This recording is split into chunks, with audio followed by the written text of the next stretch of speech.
It's from 1978 through 1981. Mike was an All-American in 1981. Was many of the baseball players who were drafted that had the opportunity to play for Dad. Mike was drafted by the Giants in 1981. He was inducted into the USF Hall of Fame in 1991. Mike was,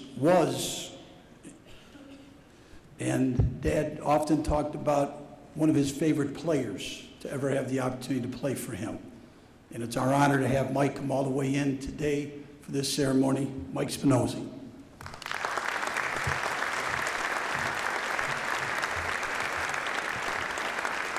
Thanks, Mike. I appreciate doing this. It's a real honor for me. As Mike said, I played for Gordie 1978 through 1981 here at St. Francis, and I'd like to share a couple of stories about that 78 season, which I think highlight some of the aspects of Gordie's greatness and his uniqueness. As that season began, we started workouts right after the first of the year in January. A lot of it was indoor. And we had a lot of clinics scheduled that particular year where we'd go to high schools and do demonstrations of drills. And the big one was at the Hyatt Regency in Rosemont. Two-day event, I think the Medalist Company put it on, and it was really a big deal. A lot of Division I coaches were speaking, a lot of current Major League managers, players, and they also had some Hall of Famers. Hank Aaron spoke at this thing. Bob Lemon was there, and the headliner is Ted Williams to talk about hitting. So big deal. Packed auditorium, thousands of people. And our role was on the second day, and Gordie was there to talk about infield defense and infield drills. So his props were us, the infielders. He brought us, and the way the session started is he would be at the podium, and he would talk a little bit about infield strategy, and he'd talk about a situation, and he would talk about how we would defend it. And then he would say why we were doing what we were doing, and he'd inject all of the statistics and the science.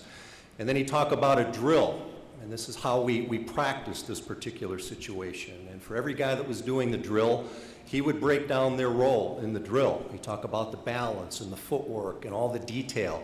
And then he'd get into the psychological part of it. Here's what he's thinking when he's taking the double play ball, and on and on and on. I remember being on stage like I am now, looking at the audience, thinking, well, these are coaches. And after about 15 minutes, you know, he's got them eaten out of his hand, you know, because of the mastery and the command and the ability to break it down into detail. And then he'd leave the podium and he'd go coach us. And players, you know, you just don't walk through drills with Gordie. We're going at full speed here. So he would do that, then he'd come back to the podium, then back to the drills. And this went on for 2 hours, okay? And I remember looking over his shoulder at the podium, and there's a little 3x5 index card. And there's like 10 words handwritten on the card. And that was a script for the full 2 hours, covering all of that. So I don't know what was more impressive, the fact that he did the whole thing from an index card, or he never looked at the index card. But I mean, he just had that command. And you add in Gordie humor and enthusiasm and charisma. And by the time it was over, the place was electric. And as he's finishing up, he's talking about the importance of taking infield.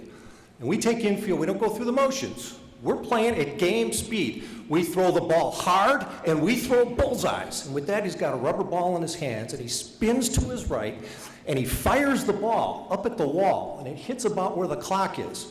So picture thousands of heads watching the flight of this ball hit the wall, bounce off, clear about 15 rows of people, hit the aisle, bounce up, come toward the stage, and Gordie just casually catches it. Bullseye, right? A bullseye.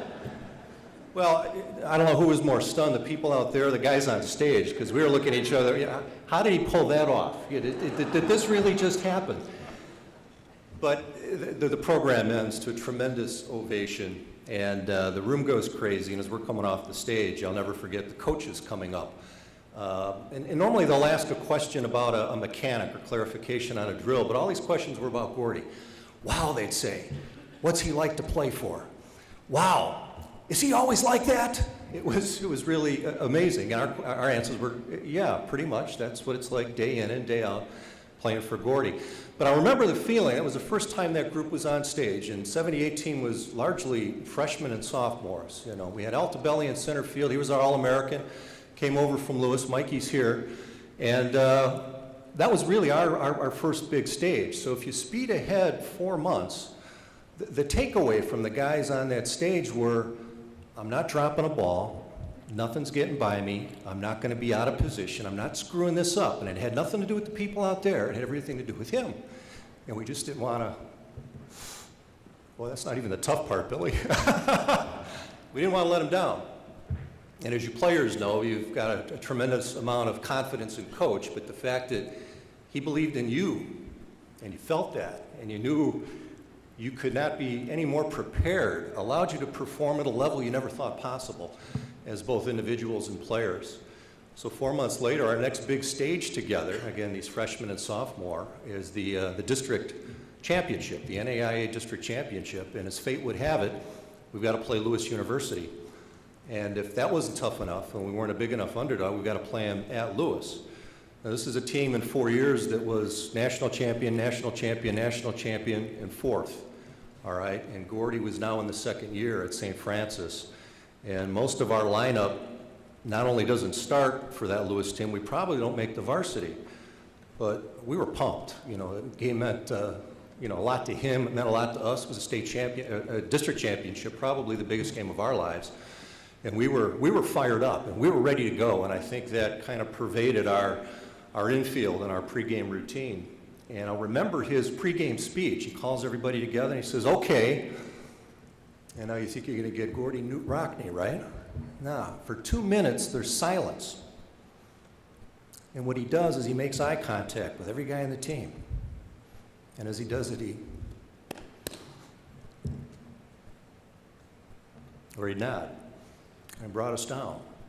It was something very calming and focused and confident in his eyes. I mean, we were fourth and goal from the one mentality. That's how fired up we were, and that doesn't work real well when you're trying to play baseball. So he calmed us down, reminded us we wouldn't see anything in the field that we hadn't seen at South Alabama and Florida State, and reminded us of all the teams that we beat that year, which was very reassuring for a bunch of freshmen.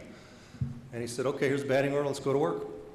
So we went out. But Gordie, the psychologist, I mean, who would make that read at that moment in such a big stage and bring everybody down?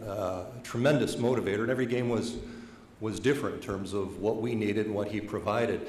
The other brilliant thing he does in that game is he hands the ball to Dan Pezzavento, a freshman. Pez is going to pitch the district championship. Now, Pez didn't throw the ball 95 miles an hour. He was probably about 25 miles an hour short of 95 miles an hour. But Pez was crafty, and those of you that know Pez, he was a starting quarterback for the 1977 state championship team at Joliet Catholic. And I've never been on a field with a better athlete or a more fierce competitor than Danny Pezzavento.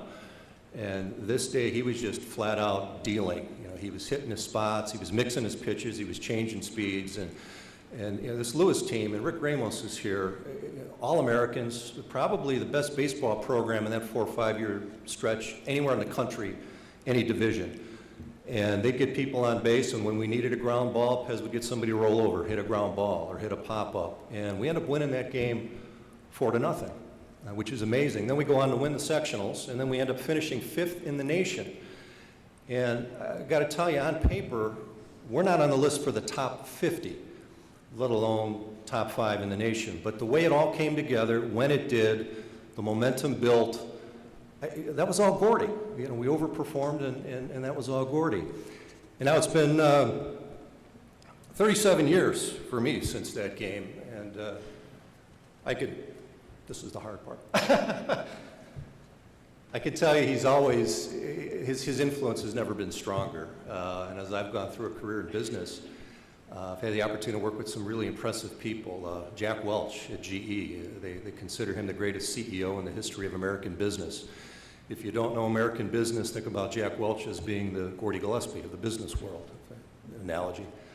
I've never met his equal in terms of a leader, never met his equal. And I think it's not so much what he's accomplished that I've begun to appreciate throughout my life. It's who he was and how he did it. And who he was a life changer. You know, he changed lives. And I know a lot of you feel the same way. He changed my life. Whatever I've accomplished personally or professionally is due to Gordie. And as I've had the opportunity to thank him throughout the years, he would always reluctantly accept my thanks. And his expectation is that I would take what I've learned and pass it on.